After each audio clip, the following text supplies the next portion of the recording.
Le long des côtes franco-britanniques, de chaque côté de la Manche, les vestiges de la guerre sont encore visibles. Ils sont les témoins d'un des duels les plus terrifiants de l'histoire. Dès juin 1940, Hitler et Churchill s'affrontent dans une bataille féroce pendant près de 4 ans. Pour l'un comme pour l'autre, le contrôle du détroit de la Manche est un enjeu stratégique. Entre Boulogne et Calais, on est vraiment sur le point de fortification le plus important et là où les efforts ont été les plus massifs. L'objectif des nazis est clair, anéantir le port de Douvres en Angleterre et stopper le trafic maritime. Pour les Anglais, il s'agit d'empêcher la progression du Troisième Reich en bloquant l'entrée du Channel au nord et l'activité du port de Calais. Ils vont rivaliser d'imagination pour tenir leur position. Il faut défendre ses arrières pour peut-être encore tenir 1 an de plus. Des chantiers de fortification immenses sont lancés des 2 côtés de la Manche. Ils sont pharaoniques dans le camp nazi. En l'espace de 2 ans, des tonnes d'acier et de béton vont être coulées. Des légions d'ouvriers et de travailleurs forcés vont construire 14 canons géants et 4 batteries. Un arsenal inédit dans l'histoire de la guerre. L'Angleterre installe elle aussi ses batteries. Sa puissance de feu sera plus modeste, mais suffisamment efficace pour inquiéter les Allemands. Hitler était toujours pour l'artillerie un fan des grands calibres. C'est pour cela qu'il a toujours cherché encore d'aller encore plus loin, de chercher les extrêmes, le fantasme d'un rêve. Pourquoi et comment ces immenses bunkers circulaires ont-ils été construits ? Quel a été le rôle exact de ces batteries dans la guerre ? Comment les Britanniques se sont-ils défendus face à un déploiement militaire aussi monumental ? Dans les ruines des combats de chaque côté de la Manche s'ouvre une page fascinante de la Seconde Guerre mondiale.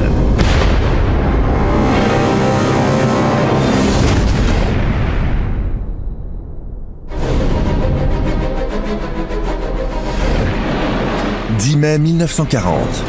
Les Panzerdivisions et l'artillerie nazie attaquent la France. L'invasion d'Hitler est appuyée par des bombardements de l'aviation. Au bout de 6 semaines, les forces alliées françaises et britanniques doivent se retrancher. Une partie des armées se retrouve enfermée dans la poche de Dunkerque. La stratégie de la guerre éclair qu'Hitler impose à son état-major est redoutable d'efficacité.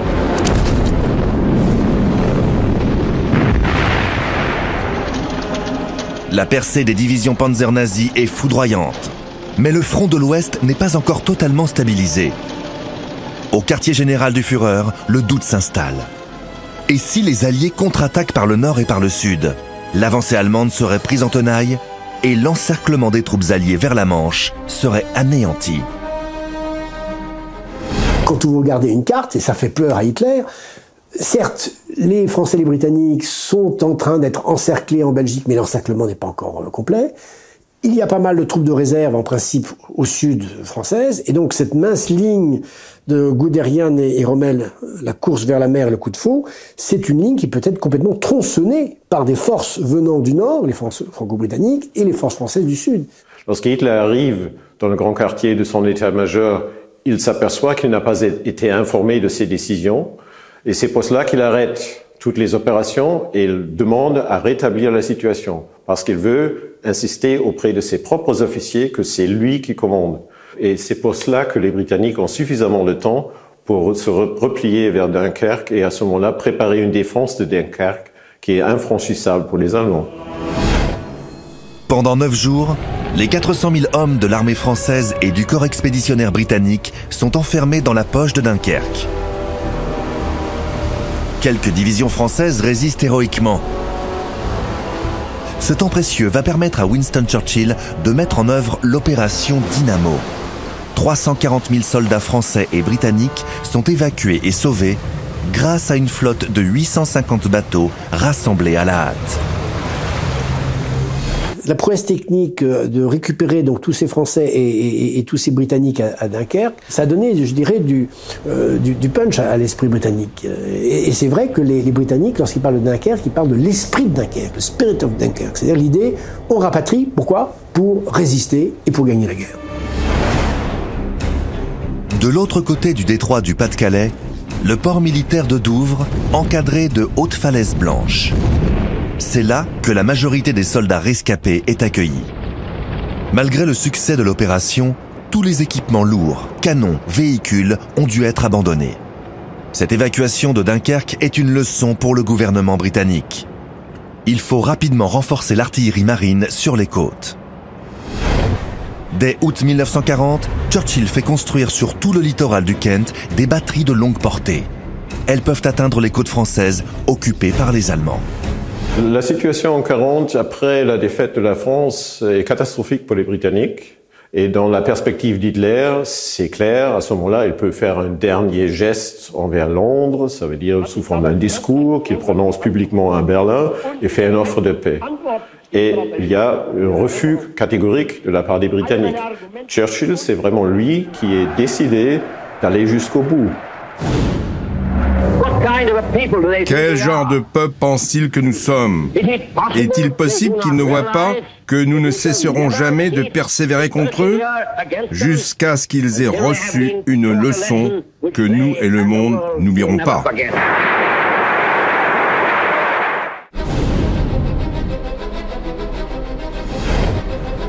L'Angleterre ne plie pas. Les nazis réalisent qu'elle est même une menace sérieuse. Après avoir envahi 9 pays en 9 mois, Hitler décide de renforcer la façade maritime pour se prémunir de toute invasion. Le face-à-face entre les deux ennemis, plus déterminés que jamais, va commencer. La protection des côtes de la Manche doit être aussi impénétrable qu'offensive. Hitler lance un chantier titanesque pour verrouiller cette zone stratégique. Il commande l'installation de 4 batteries d'artillerie géantes aux portes du détroit de la Manche. Postées face aux falaises britanniques, elles auront une portée de tir capable d'atteindre les côtes du Kent, situées à plus de 30 km, pour répondre à tout bombardement anglais. Ces batteries serviront aussi à la surveillance et au contrôle maritime du détroit. En juin 1940, effectivement, la Wehrmacht est triomphante. Il arrive sur le Griné à peine la fin du mois de mai. Mais finalement, c'est la Kriegsmarine qui va la première décider de mettre des défenses le long de la côte. Ils raisonnent en marin, c'est-à-dire qu'ils veulent contrôler le détroit. Quelques jours avant même la signature de l'armistice avec la France, la Kriegsmarine sait déjà où elle va implanter ses batteries. Entre Calais et Boulogne, Lindemann, Grosser-Kurfürst, Todt, Friedrich August, 4 énormes batteries sont déployées sur la côte. Ce chantier colossal est confié à Fritz Todt. Cet ingénieur est très apprécié du Führer, qui le considère comme le meilleur du Troisième Reich. Fritz Todt est à la tête d'une organisation nazie de construction. Il pilote tous les grands chantiers du Reich. En 1940, il est aussi le ministre de l'Armement. Pour que ces batteries soient opérationnelles le plus vite possible, l'organisation Todt fait appel à des dizaines de milliers d'hommes, travailleurs forcés ou militaires. Pendant 2 ans, ils vont couler plus de 190 000 mètres cubes de béton armé et utiliser 120 000 tonnes de ferraille afin de réaliser les casemates des tours des batteries. La région devient un gigantesque chantier. Parmi les 4 batteries géantes, Todt, l'une des plus importantes de la côte. Installée sur un plateau de 70 mètres d'altitude, elle pouvait facilement atteindre l'Angleterre. La construction d'une batterie nécessite plusieurs étapes. Elle commence par le coulage en béton armé des fondations. Au premier étage, un rail en acier permettra de véhiculer les obus. Au cœur du hall, une tourelle de 400 tonnes équipée d'un canon de 380 mm. Les ouvriers doivent utiliser une grue géante pour installer sur son socle le canon, avec son tube de 105 tonnes et son affût. Assemblés dans les usines Krupp de la Ruhr, ces canons sont les plus gros calibres utilisés par la marine. Ils sont identiques à ceux mis en service sur le cuirassé Bismarck. Le 8 octobre 1940, soit à peine 3 mois après le début des travaux, les premiers essais de la batterie Todt débutent. Mais les 4 batteries sont encore loin d'être achevées. L'organisation Todt doit mettre en œuvre en tout 14 canons, dont la puissance de feu sera bientôt équivalente à celle de 2 cuirassés lourds. Une fois les pièces d'artillerie installées, l'édifice n'est pas terminé. Une armature de poutres d'acier est positionnée pour supporter un plafond de 3,50 m d'épaisseur. Cette impressionnante casemate, sorte de cathédrale de béton armé, protégera les ouvrages des attaques aériennes. Le chantier est mené à une cadence effrénée et dans une grande violence. Les 4 tours sont opérationnelles en février 1942. Il aura fallu au total 2 ans et 29 bétonnières pour couler des bunkers qu'aucune bombe ennemie ne pourra détruire. Pour les dissimuler et se prévenir des bombardements britanniques, les nazis les camouflent sous des filets et vont même jusqu'à implanter des forêts artificielles autour des casemates. À proximité des batteries, 400 militaires vivent dans des bunkers avec dortoirs, casernes et même un hôpital pour abriter les unités en alerte.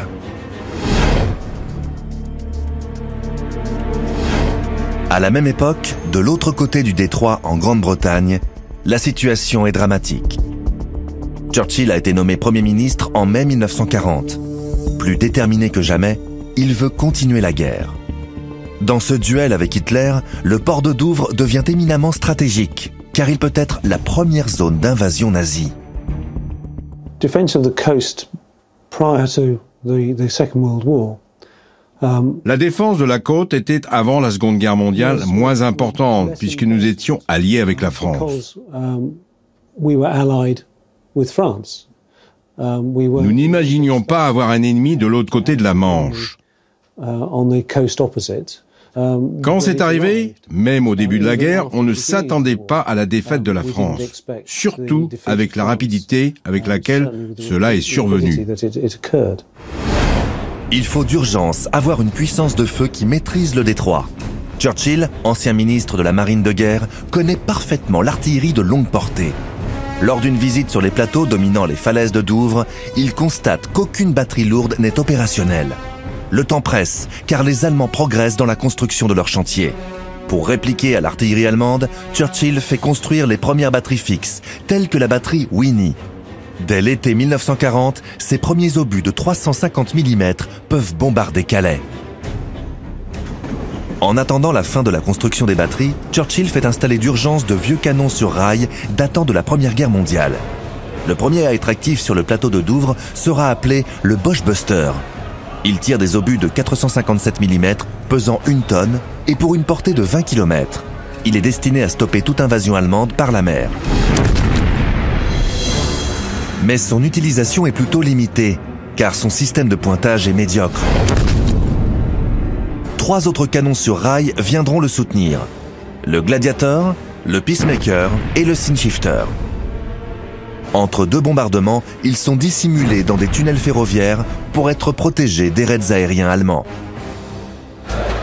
Au début du conflit, le Royaume-Uni ne peut compter que sur 22 divisions d'infanterie incomplètes et une seule division blindée.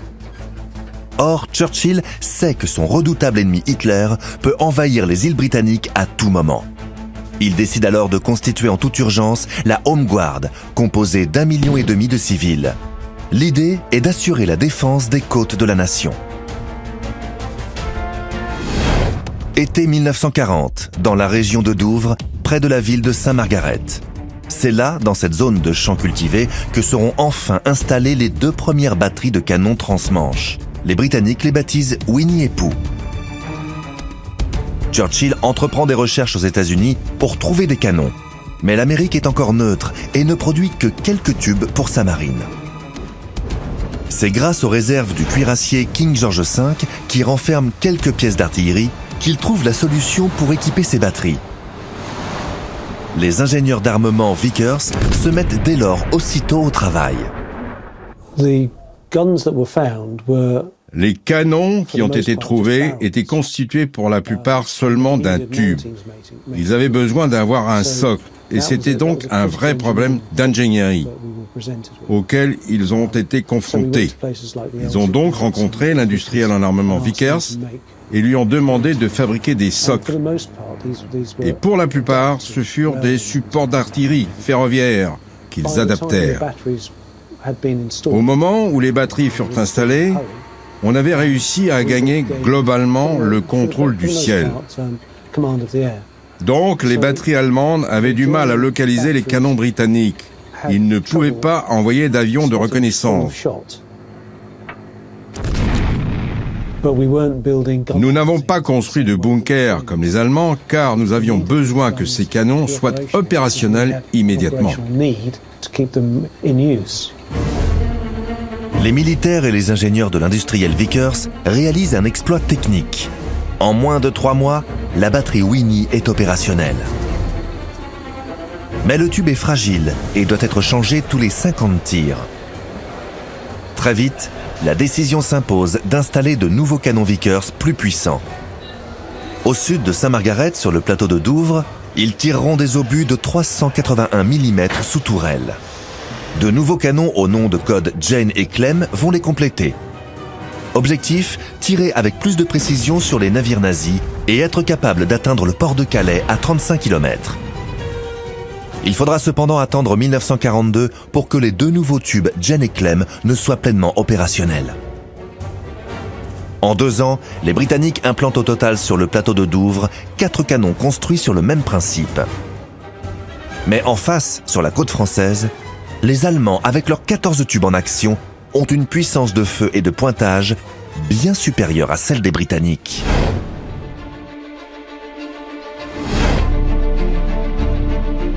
Été 1940. En Allemagne, Hitler n'a qu'une préoccupation, envahir au plus vite l'Angleterre avant d'attaquer l'URSS. Comme à son habitude, il se rend dans sa résidence du Berghof en Bavière afin de réfléchir à la stratégie à mener.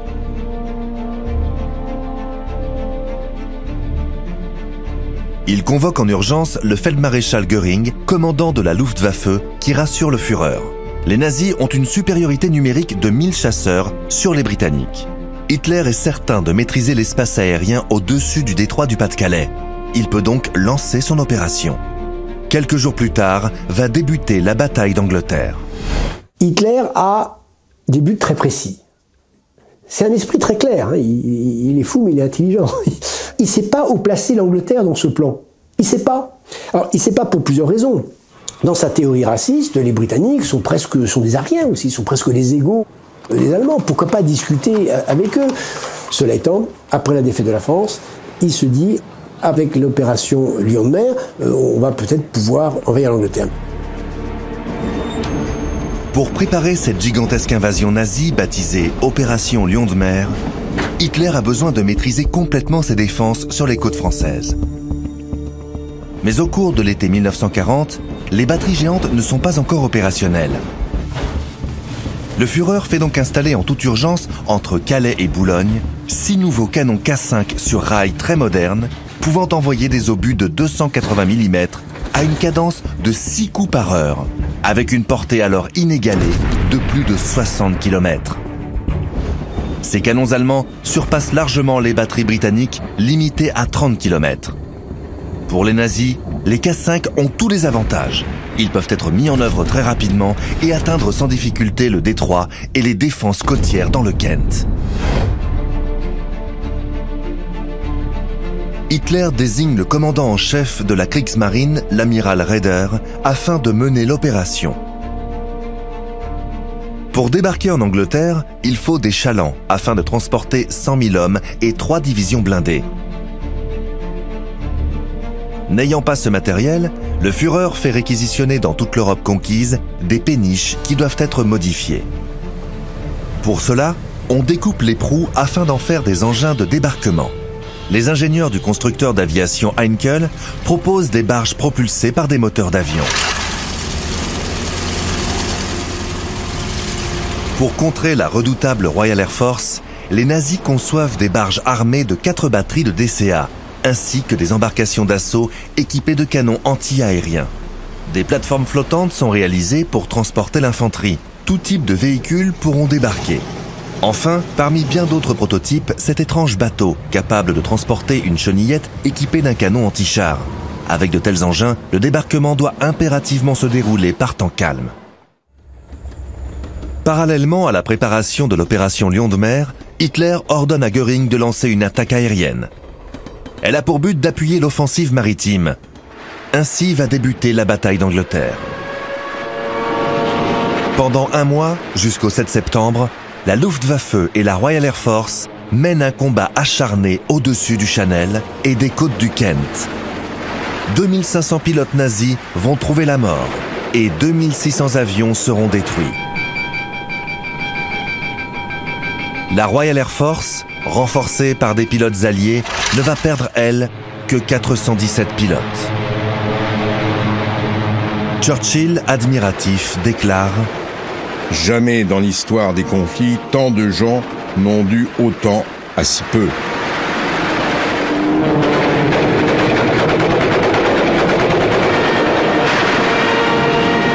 Malgré le soutien de toutes ces batteries transmanches qui tirent sans interruption en direction des côtes du Kent, les Spitfire se sont imposés dans les airs.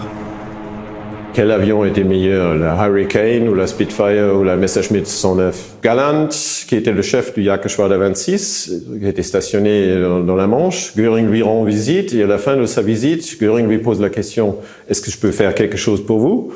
Et Galland répond, c'est écrit dans ses mémoires, « J'aimerais bien être équipé avec les Spitfire. » Cette bataille au-dessus du détroit révèle la supériorité aérienne des Britanniques. Hitler n'a pas la maîtrise des airs. De plus, la Kriegsmarine vient de connaître des défaites en Norvège.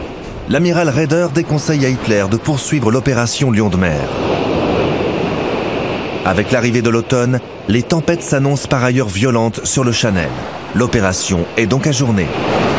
Hitler comprend que ses ennemis, Winston Churchill et le peuple britannique, sont plus redoutables que prévu et qu'ils lutteront jusqu'à la victoire. Un premier grand échec qui n'est pas très grave pour lui, puisque bon, on a échoué, on n'enverrait pas l'Angleterre, mais bon, on va passer au but ultime, en décembre 40. Fin 40, il décide donc d'arrêter l'opération Lion de mer. On ne va pas envahir l'Angleterre, mais on passe au but principal, c'est l'attaque du URSS, et le plan Barbarossa est mis au point à partir de décembre 40 et exécuté 6 mois plus tard. Boulogne-sur-Mer, le tunnel de l'Ave Maria existe toujours. C'est ici que le train d'Hitler s'est camouflé pendant la nuit du 23 décembre 1940. Après la déroute de la conquête d'Angleterre, Hitler veut s'assurer par lui-même que les batteries géantes du Pas-de-Calais seront opérationnelles avant de lancer l'invasion de l'URSS. Il faut donc absolument augmenter la puissance de feu. La veille de Noël, ses officiers lui présentent d'abord la nouveauté qui va renforcer les moyens offensifs. Le canon sur rail K12. Il peut pivoter sur une plateforme mobile. Plus performant que le K5 et également produit par les usines Krupp, il tire des obus de 300 kg à 100 km à l'intérieur du territoire anglais. La force de l'armée allemande s'impose toujours plus. Le Führer visite également le poste de tir de la batterie Grosser-Kurfürst, ainsi que les installations de l'une des 4 tours géantes de la batterie Todt. Hitler est satisfait. La puissance allemande semble imbattable. Son vieil ennemi Winston Churchill n'aura jamais la puissance de feu pour détruire ces monstres de béton et d'acier. Décembre 1941, un an plus tard, de l'autre côté du globe, un autre conflit éclate. C'est une date capitale de la Seconde Guerre mondiale. Le gouvernement impérial japonais déclare la guerre sans préavis en attaquant Pearl Harbor. L'Amérique entre dans le conflit qui devient alors mondial. 10 jours plus tard, Hitler déclare à son tour la guerre aux États-Unis. Désormais, les nazis doivent lutter sur 2 fronts. La défense des côtes du Pas-de-Calais devient encore plus stratégique pour le Führer.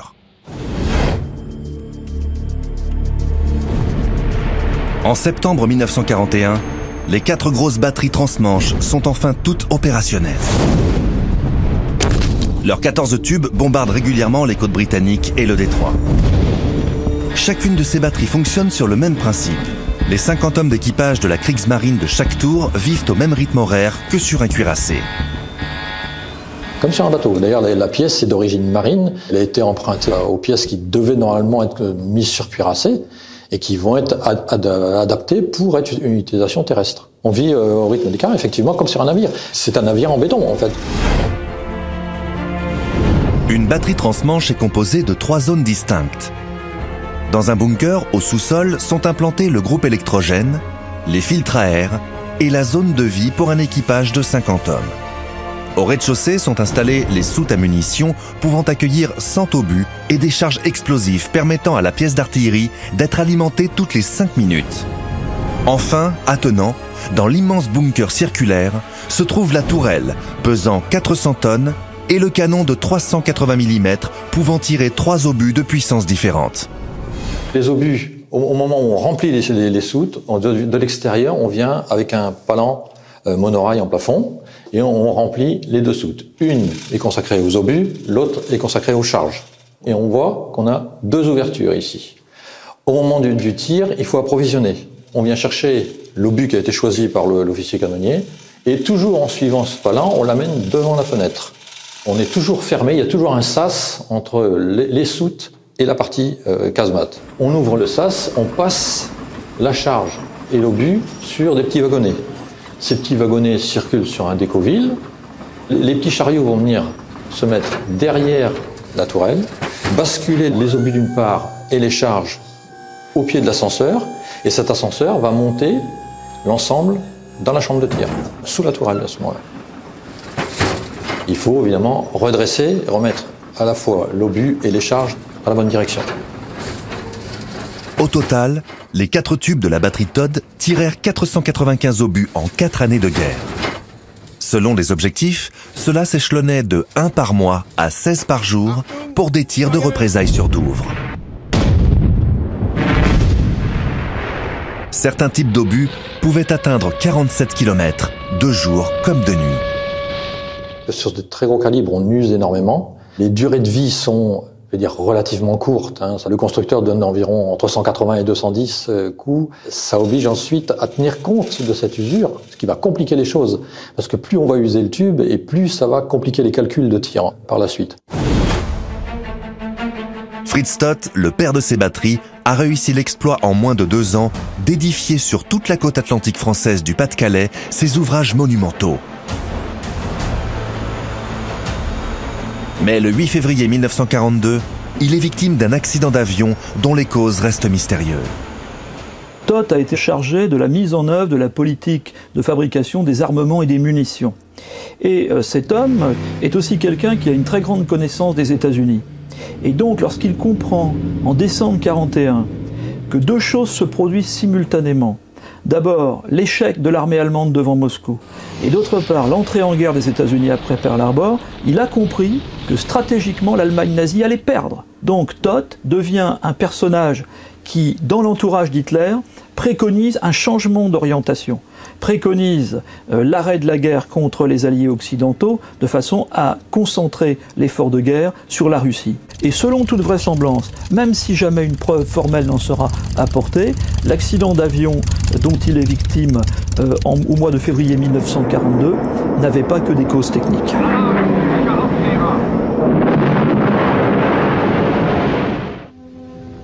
À Berlin, Hitler organise des funérailles nationales, aux côtés des filles de Fritz Todt qu'il réconforte.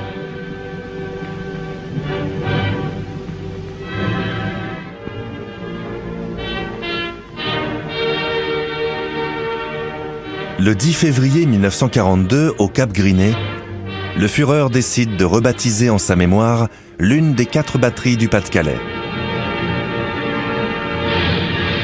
Désormais, ces 4 tours porteront le nom de Todt.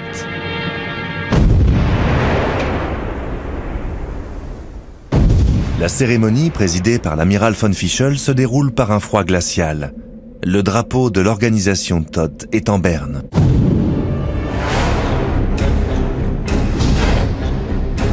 Dès le lendemain, le détroit du Pas-de-Calais est à nouveau le théâtre d'un épisode militaire périlleux pour Hitler. Un croiseur lourd et 2 croiseurs de bataille sont exposés à une attaque dans le port de Brest. Hitler a besoin de ces navires car il craint une invasion en Norvège. Le 11 février 1942, le Führer décide de rapatrier de jour ces 3 navires de guerre par le détroit du Pas-de-Calais. Ils sont accompagnés d'une escorte et protégés par une puissante couverture de la Luftwaffe. C'est l'opération Cerberus. Les 3 navires, à toute vapeur, longent les côtes françaises en étant protégés par 27 tirs d'obus des batteries géantes nazies. Les Britanniques, après de multiples défaillances et un brouillage de leur radar, lancent l'alerte, mais trop tardivement. Long-range artillery, as a result, was told to hold off. On a demandé à l'artillerie lourde de ne pas tirer, car nos troupes étaient engagées. Les tirs des batteries Winnie et Pooh sont inefficaces.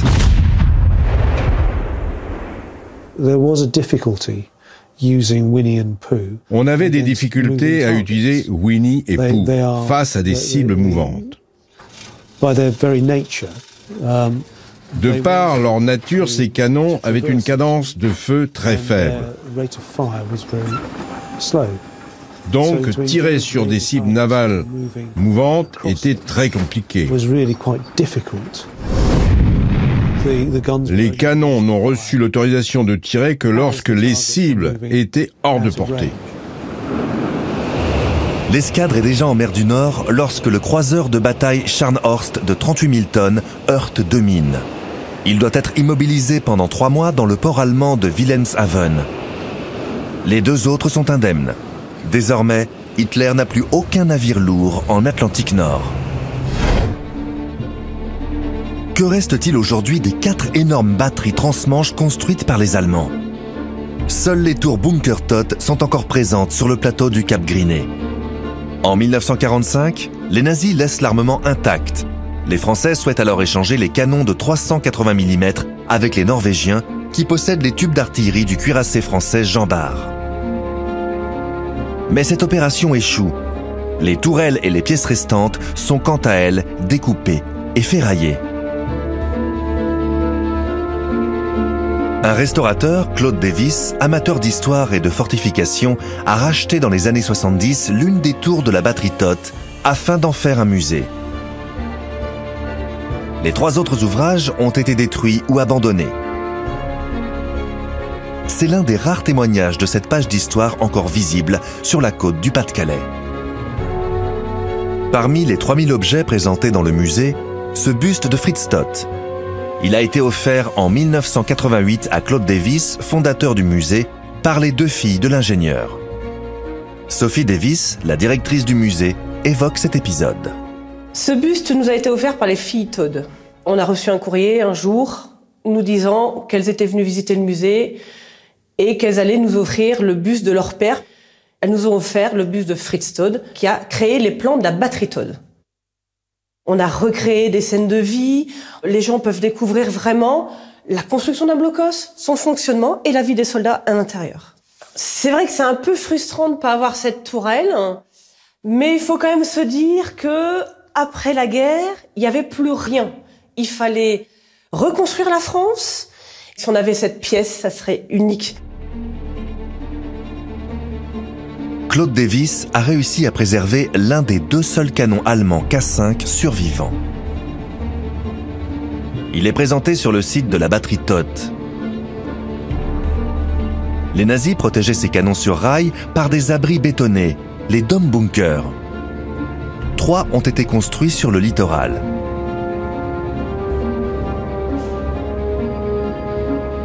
Celui proche de la ville de Calais, dernier vestige de cette histoire, après avoir été utilisé par un constructeur automobile, est aujourd'hui désaffecté.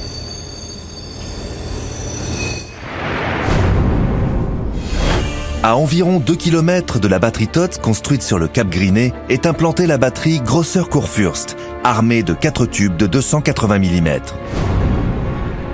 Acheminés par un système sur rail, les obus alimentaient les canons à un rythme cadencé.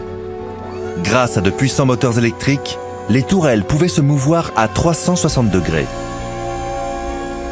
Cet ouvrage est le seul de cette conception. Ici, par conséquent, c'était la batterie Grosser Kurfürst, c'est-à-dire batterie du grand électeur. Tous les bunkers qui sont là ont été construits dans des terrains qui étaient cultivés, partout. Batterie Tott également. Et donc il a fallu, les Allemands ont décidé de camoufler, de masquer un peu leur forteresse bétonnée. Donc ils sont allés chercher des arbres de haute tige dans les forêts de Boulogne, d'Éperlec près de Saint-Omer, en prélevant de grosses mottes de terre pour faciliter la reprise. C'est une forêt donc artificielle, disons. Le plateau du Cap Griné est le point le plus proche de l'Angleterre. À seulement 30 km, c'est le lieu le plus stratégique. Il rassemblait 2 des 4 batteries géantes. Aussi, durant la guerre et lors de la libération, d'innombrables bombardements transformèrent les prairies en sites lunaires. Il y a une zone, maintenant ce sont des pâturages, qui n'a pas été jugée utile de déminer tellement il y avait de mines, de trous de bombes. Ce qui veut dire, par conséquent, que les mines sont toujours là et que la remise en culture de ce secteur s'avérerait très dangereux. Sur le Cap Griné, à proximité des fortifications édifiées par les nazis, les postes de tir. Ils transmettaient les coordonnées de mise à feu aux tourelles. Le PC de tir de la batterie Grosser Kurfürst, installé à environ 1 km des 4 tourelles, a été miraculeusement conservé. Aujourd'hui, il supporte un radar de contrôle maritime. À l'époque, les officiers identifiaient les cibles et calculaient les coordonnées de tir afin de les envoyer au chef de batterie. Tout à fait à l'avant, on a ce qu'on appelle une colonne d'acquisition, acquisition d'objectifs. Il faut d'abord choisir son objectif. Ça, c'est l'officier de tir qui va choisir une cible plutôt qu'une autre, parce qu'évidemment, il connaît la valeur de la cible, la valeur potentielle de la cible, et il a 2 auxiliaires. Ces informations, électriquement, sont transmises automatiquement à la tourelle télémétrique qui est au-dessus. Il faut imaginer un gros casque, mais qui fait 5 mètres de diamètre, qui est traversé par un télémètre, et là, il y a 5 personnes. Qui dit télémétrie, dit mesure de distance déjà plus précise. Le résultat, ça va être le calcul en site, le type de charge qu'il va falloir mettre, et puis l'azimut surtout, ce qui est très important. Tout se joue, c'est une course de vitesse. Au fur et à mesure que les casemates sont prêtes, on engage 1 ou 4 casemates, ça c'est l'officier qui décide. Afin de tirer sur 360 degrés, la batterie Grosser Kurfürst n'est pas équipée de casemates. Elle envoie des obus jusqu'à 39 km. Si on compte les gens qu'on a vus à l'optique, c'est-à-dire 3, plus 5, 8, plus 2 à la radio, plus 2 téléphone, pratiquement une petite vingtaine de personnes. Maintenant, tout ce qui était calculé dans ces appareils-là, on pourrait le résumer en un simple petit portable. Le 19 août 1942, le gouvernement britannique décide avec l'armée canadienne de tenter une invasion par la mer à Dieppe, alors faiblement défendue. Aucune batterie allemande ne peut en effet atteindre cette zone. 8000 hommes, quelques escorteurs et des chars lourds débarquent sur une plage de galets. Les Alliés font cependant face à une défense nazie redoutable qui écrase les troupes anglo-canadiennes. Pourquoi ce débarquement anglo-canadien du 19 août 1942 ? Il faut bien comprendre que Staline, depuis le début, réclame un second front. Et que Roosevelt n'est pas du tout disposé à faire un second front. Je crois qu'il y avait aussi cette idée de faire un test, de tester les défenses atlantiques, de la Manche et de l'Atlantique, et attaquer un port, parce qu'effectivement les ports étaient les plus fortifiés. Bon, ça a été un désastre. Ce test, c'est Montgomery qui l'a dit, on a beaucoup appris de Dieppe. Il ajoute tout de suite, c'était quand même cher payé quand même, parce qu'il y a quand même beaucoup de morts canadiens surtout.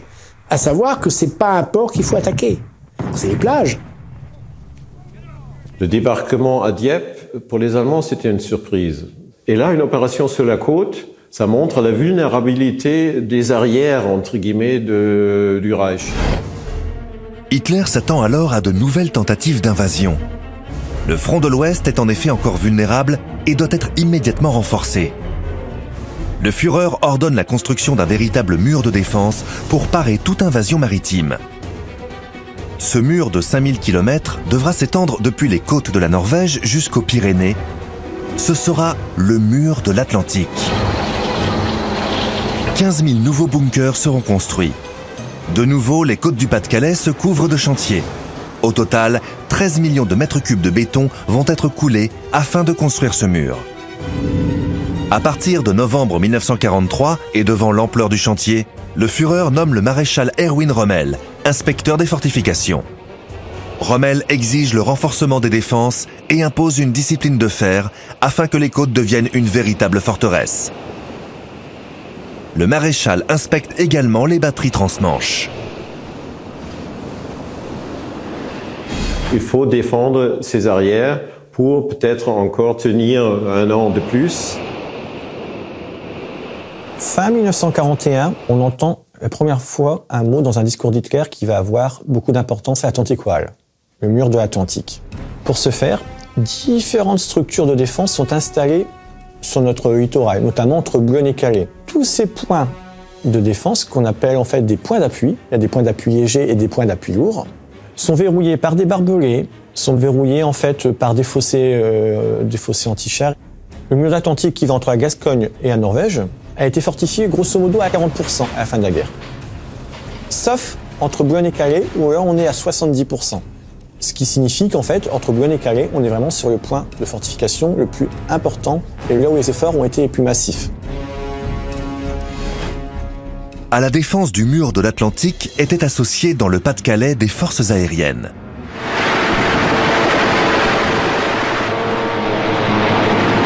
Plus de 200 chasseurs sont répartis sur des terrains proches des côtes. 80 radars de tout type assuraient la veille et l'assistance au tir des batteries. Boulogne-sur-Mer, août 1942. Hitler ordonne que tous les ports stratégiques entre la mer du Nord et l'entrée du Pas-de-Calais soient transformés en forteresses.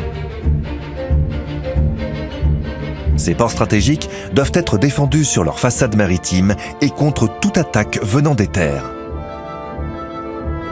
Les Allemands installent des armements modernes dans les forts du 19e siècle. Au sud, celui du Cap d'Alprech et au nord, le fort de la Crèche qui encadre Boulogne. À l'arrière, sur un rayon de 30 km, une ceinture très importante de défense aérienne et d'artillerie est installée. Le port-forteresse de Boulogne est placé sous les ordres du redoutable nazi, le général Heim. Laissé longtemps à l'abandon, des passionnés ont décidé de restaurer le fort de la Crèche au nord de Boulogne.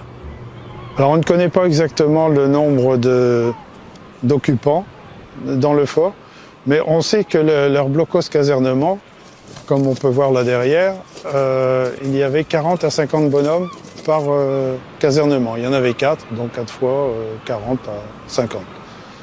Le type de bunker allemand qu'on a l'habitude de voir, construit avec des redans, ce qu'on appelle des redans, pour essayer de limiter les dégâts occasionnés par le choc d'un obus.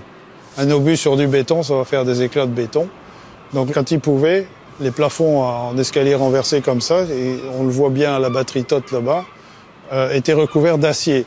L'acier absorbait l'obus, et évitait de faire des éclats de béton. Les Allemands qui s'imaginaient toujours que le débarquement aurait lieu ici, ils ont truffé les plages d'obstacles, les fameux hérissons tchèques, les portes belges ou éléments cointés qui existaient encore déjà sur la plage de Wimereux par exemple en 1946. On voit les premiers estivants qui reviennent et il y a encore des obstacles sur la plage. Par sa position stratégique à l'entrée du détroit, Boulogne était un important port de S-boat. Ces vedettes, lance-torpilles, partaient chasser en meute à plus de 70 km/h les navires britanniques dans la Manche. Cette flottille de vedettes complétait le système de défense nazi dans le Channel.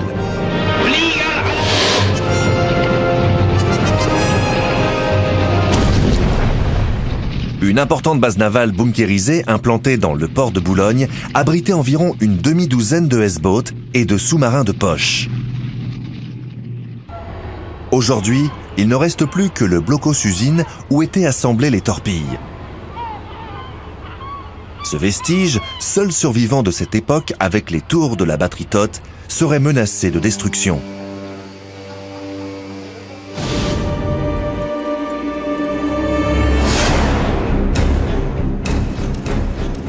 Alors qu'Hitler est obsédé par la construction du mur de l'Atlantique, que se passe-t-il en Grande-Bretagne ? Les Britanniques ne sont plus isolés. Les Américains ravitaillent la population et les GI commencent à s'implanter en vue du prochain débarquement. Churchill est très populaire et se bat sur tous les fronts. À Douvres, cependant, la situation est tendue. Les populations sont bombardées régulièrement par les batteries nazies. On dénombre plus de 3500 impacts. Je sais à quel point la situation a été terrible à Douvres. Cela a été si terrible qu'à une époque, à chaque fois que les canons anglais tiraient vers la France, les Allemands répliquaient sur Douvres. Les autorités militaires britanniques décidèrent que chaque fois qu'il y aurait des tirs en direction de la France, ils devraient informer la population 15 minutes avant le feu, afin que les habitants puissent se réfugier dans les abris avant la réplique allemande. Douvres est la ville la plus proche des côtes françaises. Cette position géographique lui a coûté très cher. 80% des habitations furent en effet détruites par les bombardements.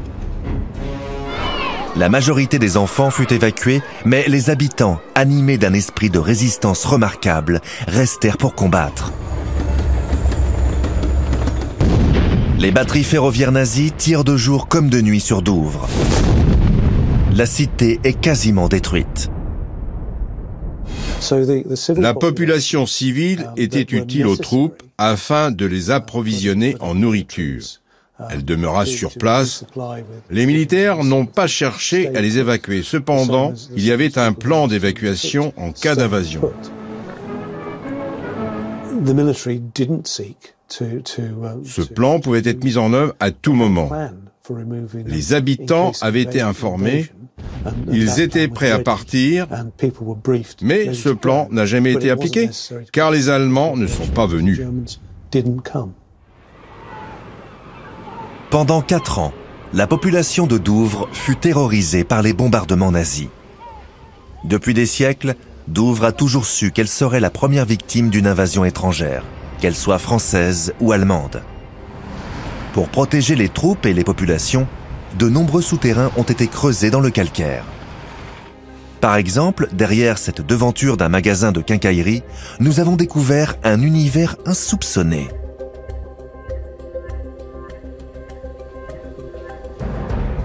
Mark Hodgson, lorsqu'il achète cette quincaillerie, découvre un labyrinthe de galeries qui a servi d'abri aux populations de Douvres ainsi qu'aux militaires lors de la Seconde Guerre mondiale.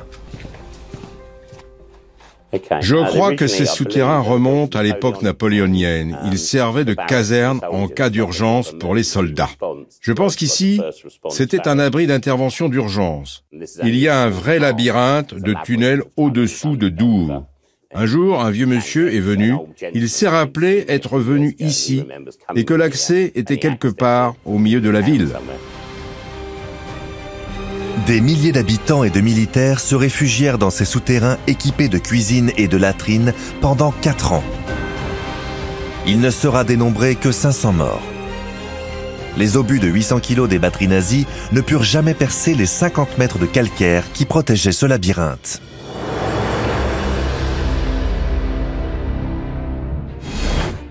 Du côté britannique, quelques vestiges des 4 batteries transmanche subsistent encore.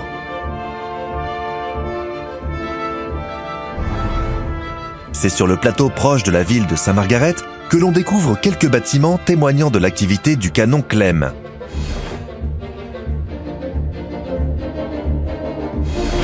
Non loin, les ruines également de l'installation du canon Jane. Le local où fonctionnait le groupe électrogène est envahi par la nature.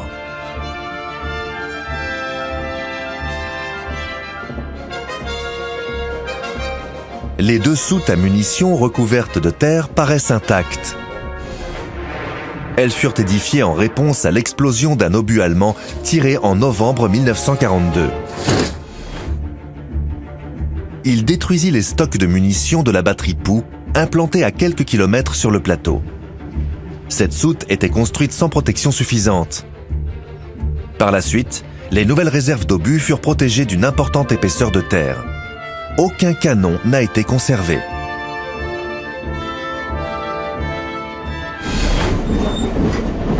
Début 1944, dans le Pas-de-Calais, les Allemands ont rassemblé 10 divisions, soit environ 300 000 hommes. Le Führer redoute une invasion sur les côtes du Pas-de-Calais. À cette époque, les décisions militaires d'Hitler sur tous les fronts sont catastrophiques. Malade, atteint de la maladie de Parkinson, drogué, le Führer n'écoute pas les recommandations du maréchal Rommel, qui redoute une invasion en Normandie, le maillon faible des fortifications nazies sur les côtes françaises.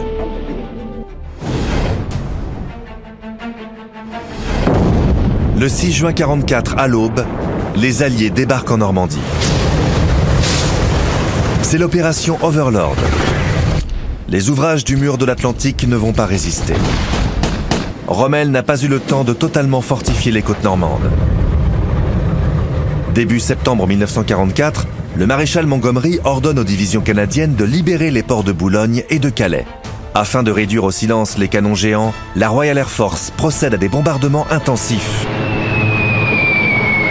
Les canons de la batterie Lindemann, proche de Calais, sont la cible principale, car parmi les plus dangereux pour Douvres. 5600 bombes sont déversées sur la batterie qui continue de tirer et vide ses soutes sur la région du Kent.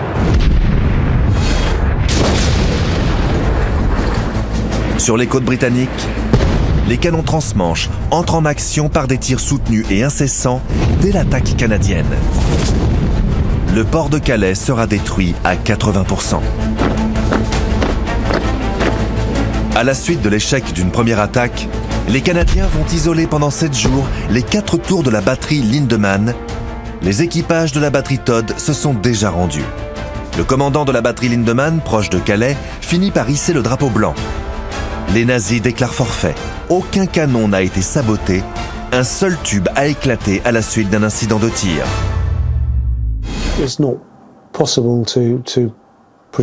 On ne peut pas vraiment dire si les tirs d'artillerie depuis Douvres ont écourté la guerre, mais ils ont certainement aidé pour l'attaque de 1944 de Calais et de Boulogne. Et donc, leur soutien a permis de détourner les tirs des batteries allemandes. Donc oui, elles ont joué un grand rôle. Dans le combat pour la maîtrise du Channel, c'est Winston Churchill qui triomphe de ce duel épique. En 1945, l'Angleterre est exsangue mais victorieuse. Les côtes du Pas-de-Calais restent marquées à jamais des stigmates de la guerre, comme en témoignent les centaines de cratères de bombes autour des ruines des batteries. De Boulogne à Calais, ce paysage bétonné, éventré, garde la mémoire de ce duel terrible. Mais demeure surtout le témoin de la folie d'Hitler qui rêvait par des moyens diaboliques d'imposer sa domination sur l'Europe. Aujourd'hui, la Manche est de nouveau calme, mais de part et d'autre, on se souviendra toujours de ce combat intense pour la liberté.